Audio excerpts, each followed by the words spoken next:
कवठा भागातील मोदी ग्राउंड येथे येत्या 23 ते 29 ऑगस्ट पर्यंत आपल्या नांदेड नगरीमध्ये शिव महापुराण कथा होणार आहे। सिहोर येथील श्री प्रदीपजी मिश्रा हे ही कथा करणार आहेत। तर इथलं नियोजन काय आहे, इथली व्यवस्था काय आहे, आपण आज या व्हिडिओद्वारे जाणून घेऊया। चला तर मग। आम्ही शनिदेव गल्ली मित्र मंडळ इथून आलेलो आहोत। आमच्या सेवेचं नाव बागेश्वर धाम सेवा समिती आहे।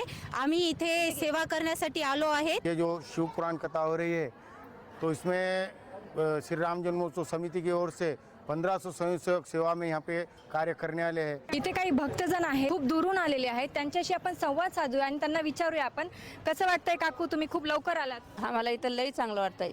आज सकाळी 6 वाजता येऊन बसलेले आहे आम्ही। कुठून आला तुम्ही?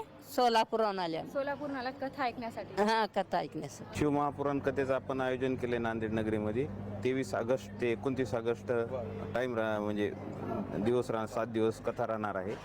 दुपारी 1 ते 4 या कथेचं टाईम राहील आणि आपले वॉटरप्रूफ पूर्ण पेंडाल आहे। जवळपास 3 लाख 3.25 स्क्वेअर फूटचा आणि जवळपास 1 लाख लोक बसतील, 1 ते 1.25 लाख लोक ह्या पेंडालमध्ये। 40,000 लोकांचं आम्ही रोजचं जेवणाचं नियोजन आहे आमचं। नमस्ते नांदेड, नमस्ते नांदेड।